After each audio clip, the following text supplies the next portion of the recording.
I'm Ethan, a data analyst at a thriving consulting firm. My life revolves around spreadsheets, risk evaluations, and planning for the long haul. I'm not big on emotions, but loyalty, especially to family, is everything to me. My younger sister, Mia, and I grew up in a modest home, leaning on each other while our parents juggled multiple jobs. That bond is unbreakable. My girlfriend, Sophia, came from a different world. Her father, Victor, called himself a visionary entrepreneur, always chasing the next big break. Her mother, Clara, was obsessed with keeping up appearances, designer clothes, exclusive club memberships, and a lifestyle funded by shaky finances. They lived in a flashy, over-leveraged house and drove cars they couldn't truly afford. I noticed the red flags, Victor's vague mentions of cash flow hiccups, and Sophia's casual hints about their family's temporary setbacks. But I loved her, so I chalked it up to eccentricities. 3 months ago, Mia's world collapsed.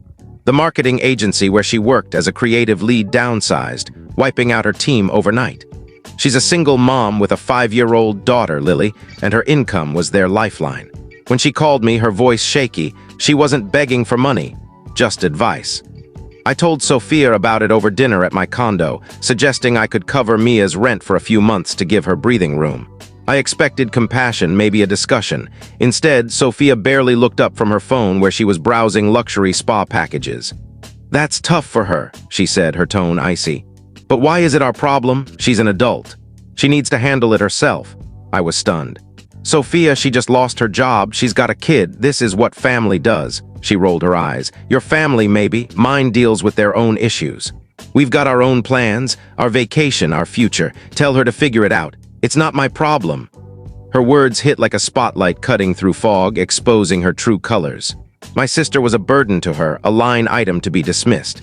In that moment, I saw Sophia for who she was. Our relationship was over in my mind. I just needed to make her see it too. I stayed calm. "You're right," I said, my voice steady. "It's not your problem." She smirked, thinking she'd won, and went back to her phone. She had no idea she'd just lost everything. I kept up the facade of the perfect boyfriend, nodding along to Sophia's chatter about our upcoming trip to the Maldives. Meanwhile, I acted. First, I helped Mia discreetly. We met for coffee, and I handed her a check for 6 months of rent, calling it a gift, not a loan. I also paid for a career consultant to polish her resume and prep her for interviews. I told her to keep it quiet, especially from Sophia, framing it as avoiding pre-wedding drama.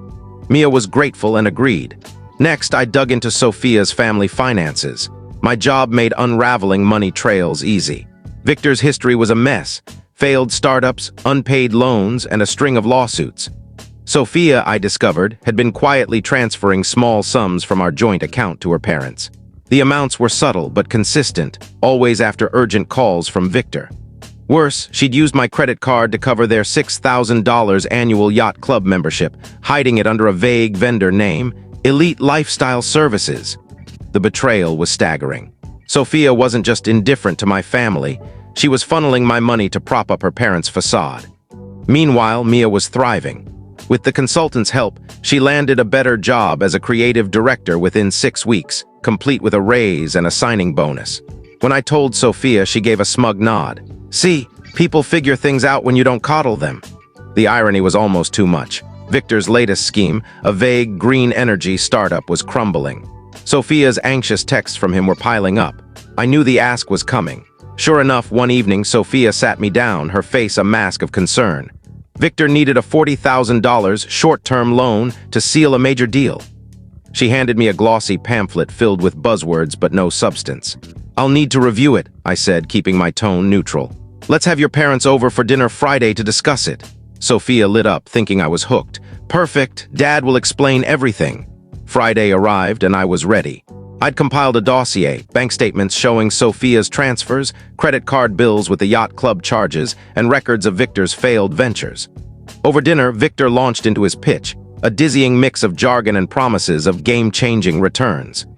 He ended with a grin, offering me a 15% stake for my $40,000. I leaned back, sipping my coffee. "No." The table went silent. Sophia's eyes widened. "What?" I looked at her.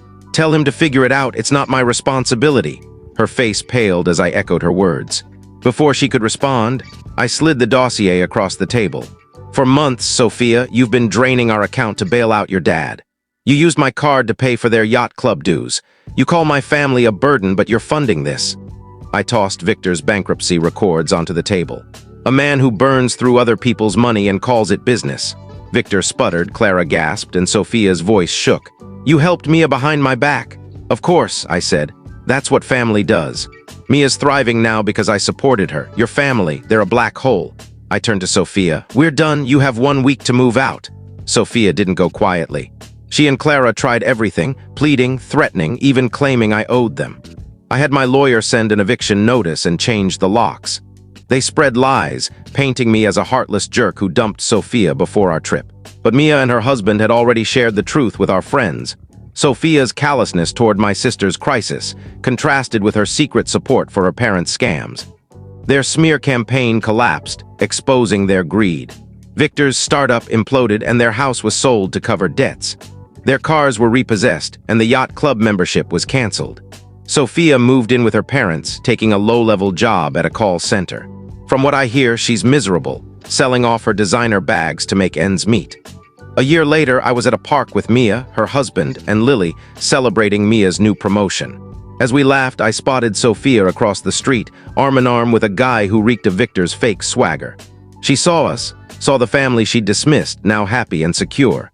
Her eyes flickered with shame before she turned away. My revenge was simple. I gave her back her own words and let her live with the consequences. She taught me who was worth my loyalty and who wasn't.